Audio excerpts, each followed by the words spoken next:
Acompáñame a Efesios 4, 1 al 6. Y si tomas nota, como título le he puesto ¿Cómo vivir como Cristo? Y es que a partir acompáñame a leer el versículo 1 y dice: yo pues, preso en el Señor, os ruego que andéis como es digno de la vocación con la que fuisteis llamados. Y es que a partir de este versículo que acabamos de leer, Pablo va a cambiar el sentido de la carta que está escribiendo. Como vimos las anteriores semanas, lo primero que vimos fue teología. Fue cómo es que, cómo está explicando lo que es ser cristiano, Pablo.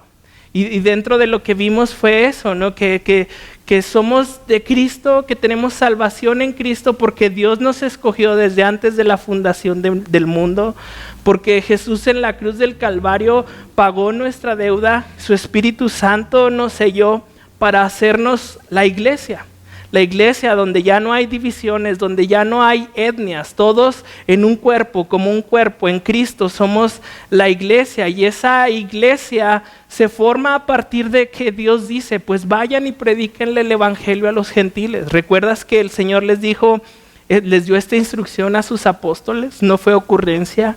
Y la confirmación de que es cierto es que ahora nosotros también, los gentiles, los que no éramos el pueblo escogido, tenemos su Espíritu Santo y eso nos une, y todo para que nosotros, conforme la multigracia sabiduría de Dios, pues comuniquemos al mundo quién es Cristo, la salvación tan grande que hay en Él.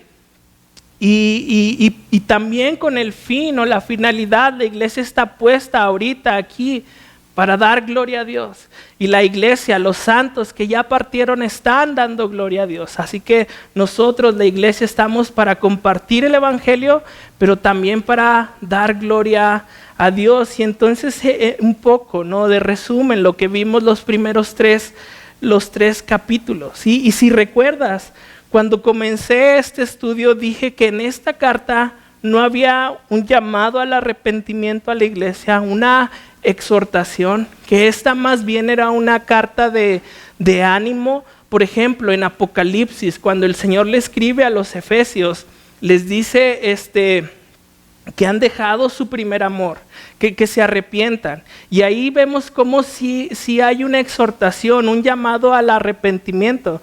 Pero lo que Pablo aquí va a hacer a partir de capítulo 4 es a nosotros como cristianos animarnos a vivir la vida cristiana, animarnos a vivir para Cristo. Y mi intención es esa también. Y aunque va a haber cosas donde el Señor nos confronte, porque vamos a leer muchos aspectos de nuestras vidas, yo creo que aunque el Señor nos confronta, pues es para ánimo, es para que vivamos como Él decidió vivir. Entonces yo te pido aquí, a los que estamos aquí y a ti que estás ahí en tu casa, que abras tu corazón. Que abras tu corazón a recibir la palabra, a recibir el consejo de Dios. ¿Recuerdas lo que vimos el miércoles? Cómo es que Dios habla y da instrucciones para hacernos la vida más sencilla, más fácil. Pues el Señor por Efesios nos va a seguir hablando lo mismo. Nos va a dar instrucciones para que nuestra vida sea más sencilla. ¿Y cuál es el fin? Bueno, creo que el Señor ya nos ha apartado para Él, pero ahora nos está santificando. Estamos en un proceso por el cual Dios nos está transformando y que va a terminar el día que estemos delante de su presencia. Ese día nos va a cambiar por completo, pero desde el momento en que tú decidiste entregarle tu vida, el Señor está trabajando todos los días contigo, con tu corazón, cambiando cosas, puliéndote, haciendo una obra de arte contigo, haciendo un poema contigo. Y un día el Señor va a terminar de escribir ese poema que tú eres. Y dice, mira, y Pablo es recurrente en sus mensajes escribir doctrina, pero también dejarnos con cómo vivir acorde a esa doctrina, porque de nada sirve tener un conocimiento de Dios si ese conocimiento no llega a nuestro corazón y se expresa en una vida para Él. De nada sirve saber mucho de Dios si con mi vida no reflejo quién es Cristo o lo que creo. Entonces debemos de ser coherentes, ¿no? Debemos de, si creemos en Cristo, vivir como Cristo vivió, y eso nos va a enseñar. Y mira lo que dice Pablo en Tesalonicenses 4, 1 al 7. Por lo demás, hermanos, os rogamos y exhortamos en el Señor Jesús, que de la manera en que aprendisteis de nosotros, como os conviene conducirnos y agradar a Dios, así abundéis más y más. Y dice Pablo, así como aprendieron de nosotros, yo a ustedes les pido que ustedes sean mejores que nosotros, que abunden más y más, porque ya sabéis qué instrucciones os dimos por el Señor Jesús, pues la voluntad de Dios es vuestra santificación, el cambio que Dios quiere hacer en nuestra vida. Y dice que os apartéis de fornicación, que cada uno de vosotros sepa tener su propia esposa en santidad y honor, que no en pasión de concupiscencia como los gentiles que no conocen a Dios. Y recuerdas cómo Pablo cuando empezó la carta decía, en otro tiempo eras de esta forma, pero ya no. Ya tienes a Cristo, ya tienes una vida nueva. Los gentiles que no conocen a Dios, pues siguen viviendo así, pero nosotros que somos cristianos, ya no tenemos que vivir en la vida que teníamos antes de conocer a Cristo. Que ninguno agravie ni engañe en nada a su hermano, porque el Señor es vengador en todo esto, como ya os hemos dicho y testificado. Pues no nos ha llamado Dios a inmundicia, sino a santificación. Y entonces estamos en ese proceso donde Dios nos está cambiando, y hoy veremos cómo vivir como Cristo, porque el ejemplo de la vida cristiana es Cristo mismo. Tenemos que ser imitadores del Señor. Y entonces oramos y comenzamos.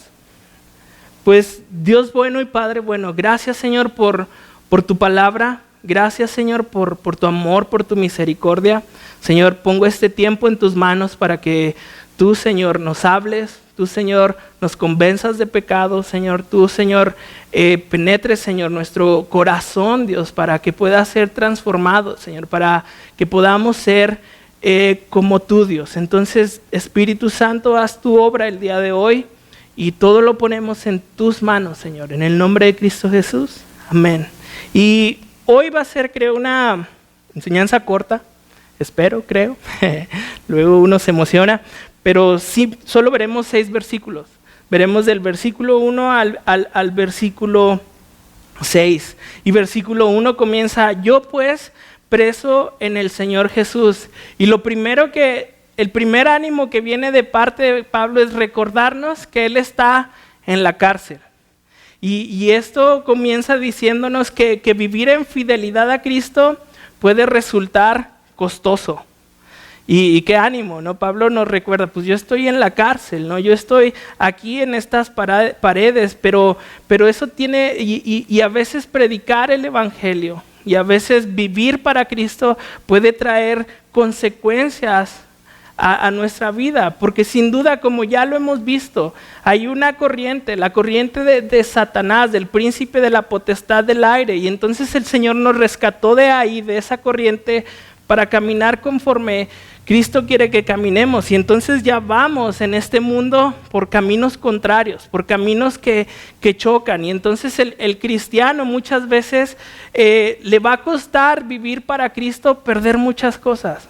Hay quienes en su casa les han cerrado las puertas, hay quienes como Pablo lo llevó a prisión, lo golpearon muchas veces. Nuestro Señor Jesucristo, por predicar, por decir que era el Cristo, pues terminó en una cruz. Y entonces tenemos que pensar eso, ¿no? Que obedecer a Cristo, que predicar a Cristo es algo costoso. A Pablo le costó su libertad porque ya no cabía en el molde de este mundo, porque lo que hablaba, lo que predicaba incomodaba a todas las demás personas. Y antes podíamos hacer y deshacer y a nadie le importaba, ¿no? El que era mujeriego era alabado, ¿no? Uf, ¿cuántas mujeres tienes? Qué bárbaro, qué hombre, ¿no? Y la palabra nos enseña que hombre es aquel que ama y cuida a su esposa. Y entonces cuando dices, no, yo soy fiel a mi esposa, ay, se burlan de ti. Empiezan a hablar mal de ti, ¿no? Pero entonces vemos, ¿no? que el Señor quiere transformar nuestra mente, nuestro entendimiento, lo está transformando, nos está haciendo ver la vida como Él la ve. Y déjate, pongo un ejemplo. En la semana se hizo famoso un video de un hombre en una combi. Yo creo que la mayoría lo vio. Yo creo que la mayoría supo de eso, ¿no? Cómo es que un hombre se sube, asalta y lo golpean. Y ¿sabes qué es lo triste? Que yo vi comentarios de cristianos diciendo se lo merece. O haciendo burla o mofa con memes de esa situación.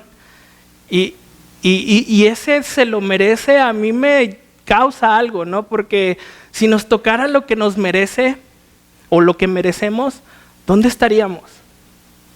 ¿Dónde está la gracia de Dios, no? Si a todos nos tocara lo que merecemos, sin duda, si Dios nos diera lo que nos merecemos, estaríamos perdidos, seguiríamos muertos. Pero el Señor nos da gracia, nos da amor, nos da una nueva oportunidad. Y sí, sé que a lo mejor un ladrón tiene que ir y pagar por su daño, ¿no? Pero para eso está la ley. Para eso hay una organización donde tú puedes levantar tu demanda y pues decir que te asaltaron.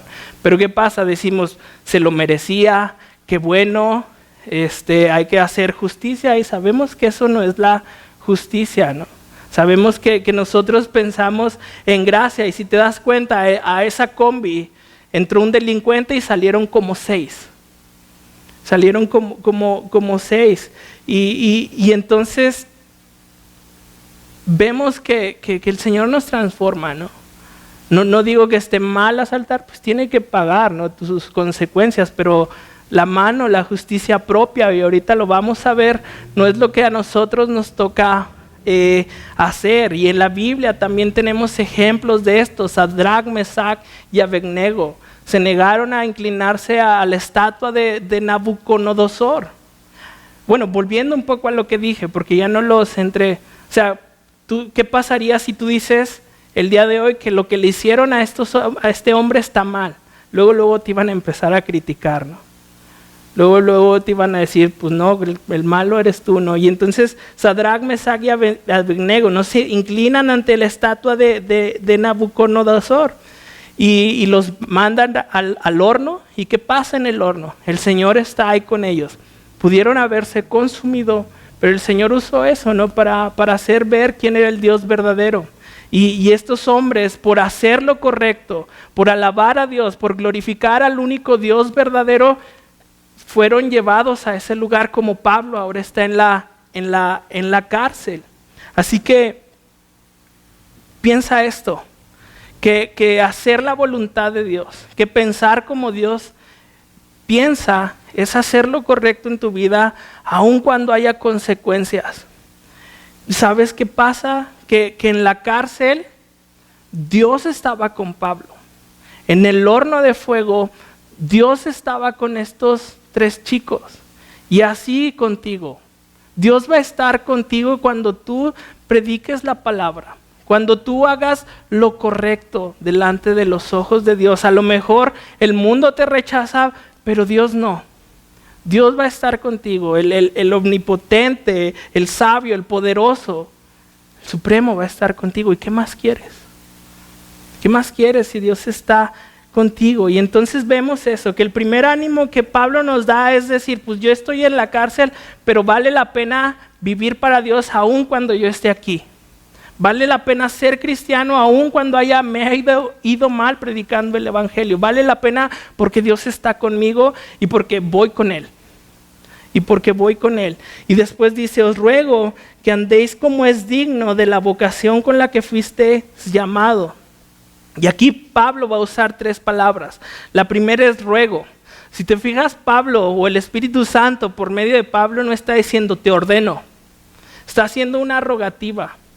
Nos está pidiendo que lo hagamos, no nos está obligando. Así que cada uno de nosotros decide cómo vivir. Cada uno de nosotros tiene que tomar la decisión si voy a vivir como Cristo o no. Está en ti el querer o no obedecer al Señor. Puedes tomar los consejos de Dios o hacerlos a un lado. Y creo que esta es una invitación para todos los cristianos. No le dejes esta invitación solamente para los de la alabanza, solamente para el pastor. Creo que si tú has decidido ser cristiano o has recibido una salvación tan grande, el llamado a vivir como Dios es para todos. Somos la iglesia.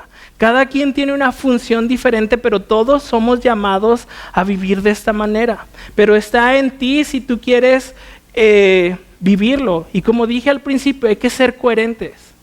Hay que ser coherentes. Si el Señor me ha dado una salvación tan grande, pues que se refleje en mi vida. Es como si dijeras, yo soy santista y vas a mi casa y tengo ahí puros pósters de la América. Y qué pena, ¿no? Pero así, ¿no? O sea, pues no que eres santista y aquí está todo lleno de la América así. Pues no que eres cristiano y mira cómo vives. Que la gente no nos reclame eso. Que la gente vea a Cristo a través de nosotros. Que tengamos una vida coherente con lo que creemos, con la salvación que hemos recibido.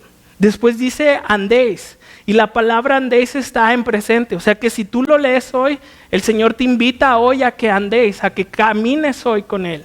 Está en un modo activo. O sea que es una forma de vida.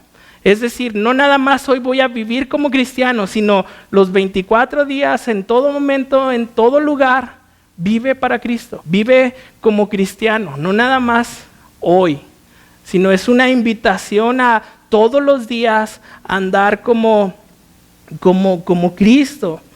Y también dice digno de la vocación. Es pues vivir según lo que tengo en Cristo, según lo que Dios me ha dado. ¿Y qué es lo que Dios me ha dado? Salvación. Entonces, soy digno de la vocación, es decir, ya no actúo como actuaba antes, antes que no tenía a Cristo. El Señor me ha dado una vida nueva, me está transformando y entonces ya no vivo de esa manera. Ahora respondo a la salvación que he recibido de parte de Cristo. Efesios 4, 23 y 24 dice, y vestidos del nuevo hombre, creados según Dios en la justicia y santidad de la verdad. Y el 23 dice, y renovaos en el espíritu de vuestra mente. Y entonces eso es andar digno del llamado, digno de la salvación, dejar que el Señor renueve nuestro espíritu, nuestra mente y andar vestidos como el nuevo hombre, andar vestidos de esa nueva vida que tenemos en Cristo. O sea, ya no, si antes era un fornicario, ya no fornico más. Un idólatra, ya no soy idólatra. Ya todo el Señor lo ha hecho nuevo y tengo que andar conforme a esa salvación, esa vida nueva que Él me ha dado. Y entonces el Señor nos va a dar algunos ejemplos de cómo es andar digno de toda vocación. Nos va a poner 5 puntos aquí, Pablo, en las cuales fuimos llamados para andar dignos de nuestra salvación. ¿Y por qué la vida cristiana nos pide que seamos, ahorita lo leemos, pero que seamos humildes, mansos, etcétera? Creo que son nuestras deficiencias. Nos cuesta ser humildes, nos cuesta amar, nos cuesta soportarnos en paciencia. Son nuestras deficiencias. Hace un mes aproximadamente estuve leyendo al profeta Jonás. Y si tú lees a Jonás, te das cuenta que Jonás era alguien que el Señor le decía, ve acá. No, voy para acá. Y cuando el Señor bendice al pueblo enemigo, Señor, ¿por qué los bendices? ¿No? Y yo leía eso y creo que son nuestras características. que yo me vi reflejado en la vida de Jonás, y creo que el libro de Jonás está ahí puesto para que nos veamos en él como un ejemplo. Entonces mi consejo es: no seas como Jonás, sé como Cristo. Sé como Cristo. Y entonces versículos 2 y 4 dice con toda humildad y mansedumbre, soportándonos con paciencia los unos a los otros en amor, y solícitos en guardar la unidad del Espíritu en el vínculo de la paz. Y sí, como decía, creo que nos falta ser humildes, creo que nos falta ser mansos, que nos falta paciencia, que nos falta muchas veces soportarnos en amor y guardar la unidad. Muchas veces hay pleitos, no hay unidad en el cuerpo de Cristo. Y entonces, ¿qué es cada una de estas, no? La humildad. La Biblia describe la humildad como humillación y ausencia del ego. En el griego original, esta palabra humilde significa humilde de mente. Es decir, que no simplemente muestro ser humilde, que no simplemente pretendo que las personas vean una persona humilde, sino que tengo un corazón humilde. Y muchas veces las personas aparentan ser humildes, pero su corazón está lleno de ego, está lleno de orgullo, de arrogancia. Y entonces no solamente es cómo me veo, sino lo que hay dentro de mí. Y Jesús dijo a los pobres de espíritu, les dice que ellos en las bienaventuranzas les dice: de ustedes, a ustedes los pobres de espíritu, es el reino de los cielos. Y ser pobre de espíritu significa que solo aquellos que admiten una ruina absoluta de la condición espiritual heredarán la vida eterna. O sea, cuando tú vienes a Cristo, vienes así, sabiendo, reconociendo que no eres nada ni nadie. Vienes humilde, y aquel que es humilde encuentra vida eterna, encuentra gracia. Y te das cuenta cómo eso nos pone a todos en el mismo nivel, porque todos necesitamos de la gracia de Dios. Todos necesitamos reconocer nuestra ruina espiritual delante de Dios. Y estando en las mismas circunstancias, ¿por qué ser egoístas con los demás? ¿Por qué tener un corazón orgulloso hacia los demás? Si a todos nos sacó del mismo lugar el Señor. Entonces eso nos pone en igualdad de circunstancias. Yo necesito tanto a Dios como tú lo necesitas. Entonces seamos humildes, seamos personas que reconocemos nuestra condición, y eso creo que nos ayudará para ver a las personas igual que nosotros. Porque muchas veces decimos: no, pobre, ¿no? Pero pues yo también era un pobre. Después la mansedumbre. Y la mansedumbre es un producto inevitable de la humildad. Van acompañadas. No puedo ser manso sin haber sido humilde. Y esta mansedumbre se refiere a la actitud de un espíritu tranquilo, de emociones, de una mente que está bajo control. Y te han hecho algo injusto o te han provocado, y cómo reaccionas a eso. ¿Cómo reaccionas cuando hay injusticia? ¿Cómo reaccionas a tu marido, a tus hijos? ¿Cómo reaccionas muchas veces en tu trabajo? El Señor nos dice que, bueno, aquí es tener una actitud tranquila de emociones. No conoces a personas así que se les está cayendo el mundo y las ves así pacientes, o que les dicen cosas y no responden. Que dices: ¿cómo le hace, no? ¿Cómo le hace para...? A mí me hubieran dicho eso y yo salto y brinco y le digo y voy, ¿no? Muchas veces pensamos así, pero el Señor nos llama a ser mansos. Y creo que nuestro ejemplo de humildad y mansedumbre es Cristo. ¿Recuerdas cuando Cristo está en la cruz, que le empiezan a gritar y a decir: hey, tú, si eres el Hijo de Dios, bájate de ahí, bájate, a ver, ven, muéstrate? O sea, multiplicaste panes, peces, calmaste el mar, pero bájate de ahí. Y el Señor, tranquilo.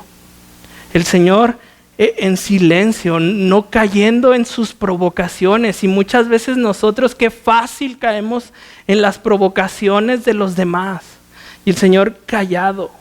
Y cuando el Señor tuvo oportunidad de hablar, ¿qué les dijo? Padre, perdónalos, porque no saben lo que hacen. Manso. Y nosotros pues a veces no nos podemos controlar. A veces, como decía aquí, no podemos tener nuestra mente bajo control. No tenemos ese dominio propio que tanto necesitamos todos los días. Porque a veces estás muy tranquilo y llega quien te fastidie y era el día más tranquilo, pero se volvió en el día donde más explotaste. Y después viene la paciencia. Y la paciencia también en el original griego, una de sus definiciones es longanimidad. Qué difícil palabra. Longanimidad. Y esto es esperar con constancia. Capacidad de vengarse, pero no lo hace. Y no te has puesto o no has dicho, me hizo esto, pero nomás deja que me lo vuelva a topar y va la mía. Y entonces tienes la capacidad de actuar sobre algo que te enojó, que te enchiló y no lo haces. Y no lo haces. Pedro, el buen Pedro, saca su espada. El Señor tranquilo, el Señor mostrando humildad, mansedumbre, diciendo vamos a ellos. Y Pedro con la espada bien puesta cortando orejas. Y muchas veces así somos, ya traemos la espada desenvainada para el que se me atraviese, sopas. Va. No sé si alguna vez has visto las artes marciales mixtas, la UFC, cómo es que son brutales, cómo es que se tiran golpes y cuando tienen la oportunidad y dan un golpe bueno que al otro lo deja medio noqueado, se le lanzan y ¡pras! Yo digo, no manches, pues ya lo dejó tirado, ¿por qué le sigue dando? Pero casi hasta matarlo, ¿no? Ya cuando el referee ve que de plano no responde, se mete, ¿no? Pero así, ¿no? Muchas veces nosotros damos el golpe y ahora sí ya está blandito y vámonos, completo, ¿no? O lo que vimos hace rato, esta semana en la combi. O sea, pues sí, lo asaltó, pero tuvieron la oportunidad de vengarse y lo hicieron. Lo agarraron a golpes. Y nosotros, el Señor nos manda a que si tenemos la oportunidad de vengarnos, no hacerlo. Ser pacientes, esperar con constancia. Tal vez tengas oportunidad de regresar el daño que te hicieron, pero no lo haces. Esperas pacientemente. Y la otra es soportándonos en amor. Y la palabra soportar es sostenerse uno mismo. Y pienso esto, ¿no? Pienso en una silla. Una silla, si le falta una pata y te sientas, lo más probable es que te caigas. Y entonces la iglesia es así, la iglesia tiene ese soporte en amor para no caerse. Tú me ayudas a cargar el peso a mí y yo te ayudo a cargar tu peso. Ahí estamos soportándonos, estamos ayudándonos en amor. En amor, 1 Pedro 4:8 dice, y ante todo, tened entre vosotros ferviente amor, porque el amor cubrirá multitud de pecados. Y un comentario dice, cuando el amor abunda en la comunión de cristianos, muchas ofensas pequeñas e incluso las grandes se pasan por alto y se olvidan fácilmente. ¿A quién tienes que perdonar el día de hoy? Aquí, ¿quién te ofendió que el día de hoy el Señor te diga, ve y perdónalo? Pero cuando el amor falta, cada palabra es vista como sospecha, cada acción está sujeta a un malentendido y hay conflicto.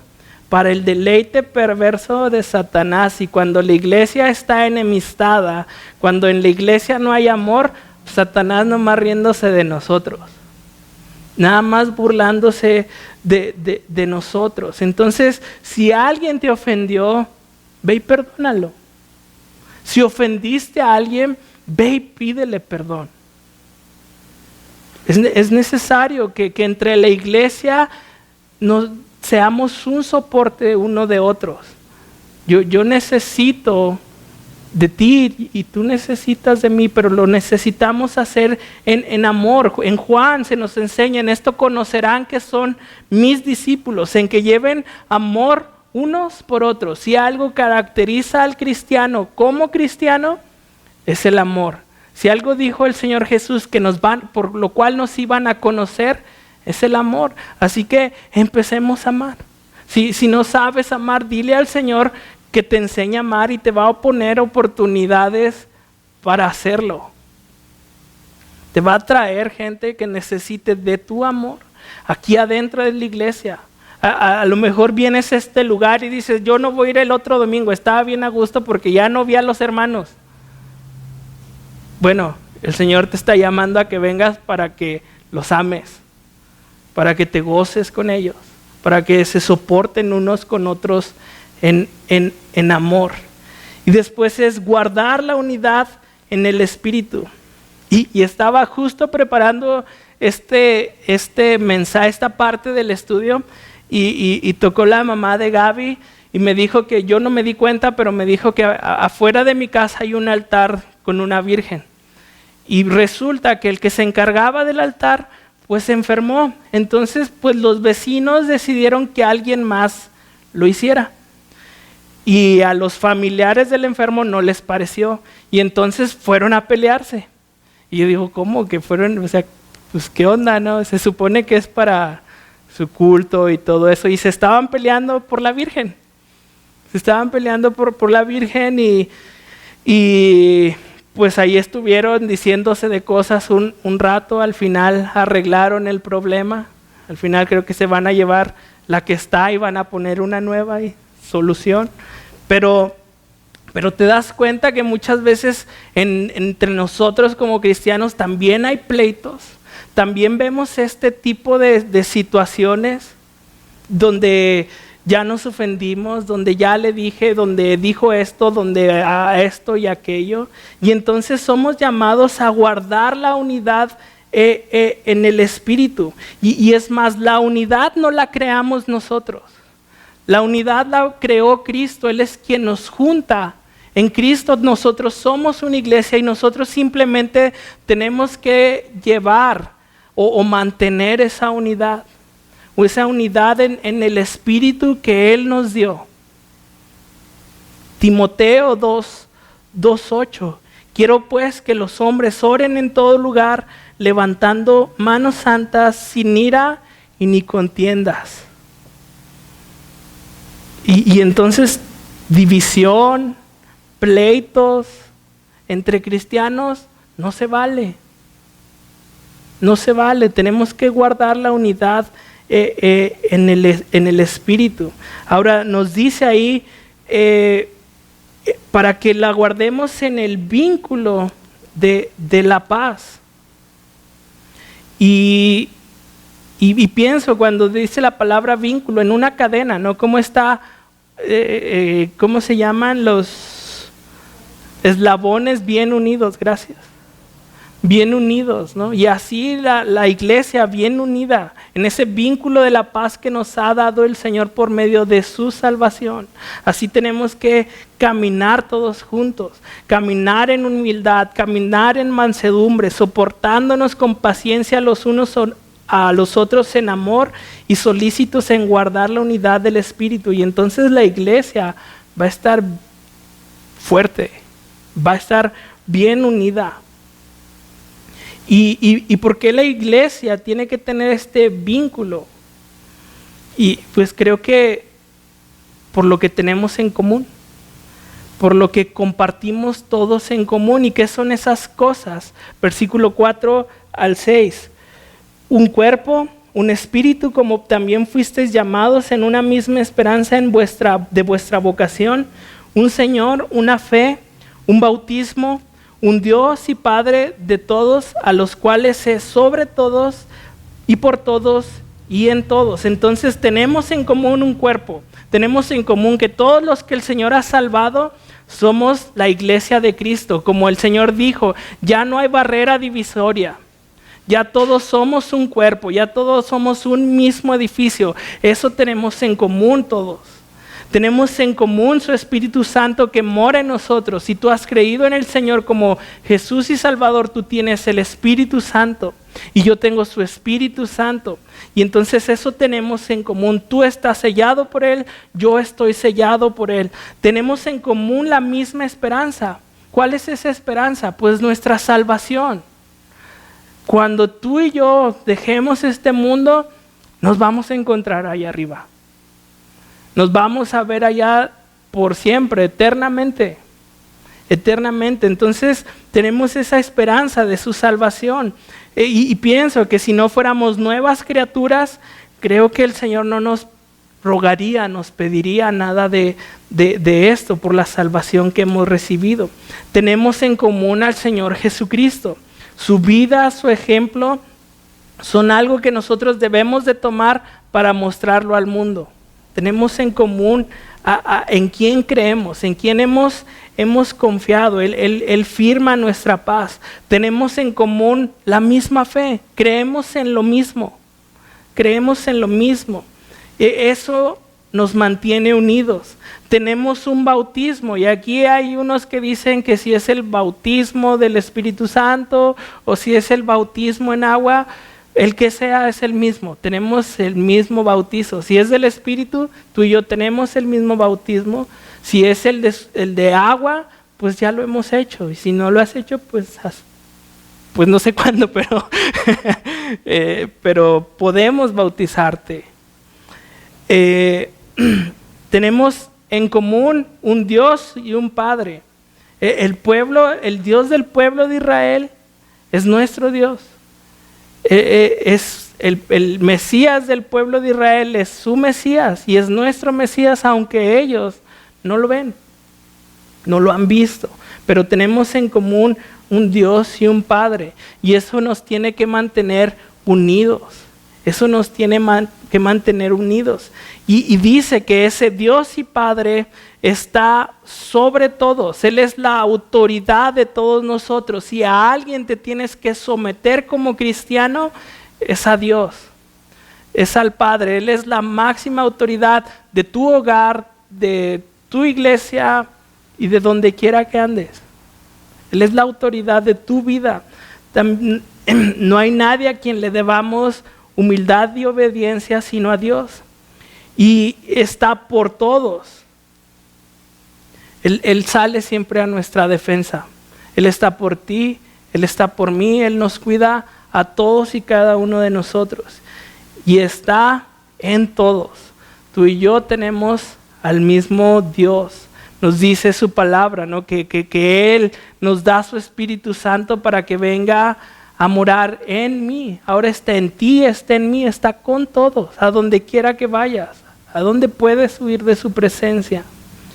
Y entonces vemos cómo su Espíritu Santo, su Hijo y el Padre hacen esa unidad perfecta en el cuerpo de Cristo, que nos permite vivir en humildad, en mansedumbre, en paciencia, en amor y en la unidad del Espíritu. Entonces esa es la forma en que un cristiano debe de empezar a vivir si no lo estás viviendo, y si lo estás viviendo, seguirlo haciendo, ser humilde, ser manso, ser paciente, tener amor por las personas y procurar no estar enemistados, no romper con esa unidad en el Espíritu que Dios nos ha dado. Y bueno, la rogativa de Pablo es así de grande, ¿no? Nos pide cosas que nos cuestan, pero es grande porque responden a un Dios grande, a un Dios soberano, a un Dios que es santo y que nos está santificando. Quiere que lleguemos a su plenitud, a su plenitud y un día lo va a hacer. Pero el día de hoy, pues el Señor nos está transformando, nos está santificando y entonces empieza como cristiano a poner en práctica esto que el Señor nos pide. Es bueno, es bueno. ¿Oramos? Pues Dios, Señor, creo que nos toca escudriñar nuestros corazones. Creo que nos toca, Señor, ver cada una de estas cosas y preguntarte, Señor, en qué estamos fallando, en qué no te estamos mostrando, Señor. Y Señor, si hay algo, Señor, que yo creo, Señor, que hay, Señor, porque muchas veces soy orgulloso, muchas veces no me gusta, Señor, cosas y respondo. Entonces, creo que todos tenemos algo, Señor, dentro de estas 5 cosas de las cuales tú puedes trabajar en nuestras vidas, Señor. Y como comentaba al principio, Señor, haznos de un corazón abierto a escuchar tu palabra para que tú nos transformes, Señor. Te pido, Señor, por la familia en Cristo que tenemos, Señor, que empecemos, Señor, a vivir como tú quieres que vivamos la vida en Cristo, la nueva vida que tú nos has dado. Señor, púlenos, Señor, límpianos, Señor, quita todos esos vicios, todas esas malas costumbres, Señor, que no te reflejan a ti en nuestras vidas. Y pues Dios, gracias, Señor, por la vida de mis hermanos, de los que estamos aquí, de los que están ahí en sus casas, Señor. Bendícelos, Señor, guárdalos, cuídalos. Y Señor, pues esperamos, Señor, encontrarnos contigo, Señor, la próxima semana en este lugar. Esperamos, Señor, que este lugar, Señor, que se va a abrir, Señor, para que mis hermanos vengan, pues tú lo llenes, Señor. Pon tranquilidad, pon paz, Señor, en nuestros corazones, Señor. Y guárdanos, Señor, guárdanos. En el nombre de Cristo Jesús, amén. Pues nuevamente te invito la próxima semana a que te anotes, a que te apuntes para estar por acá el domingo que entra.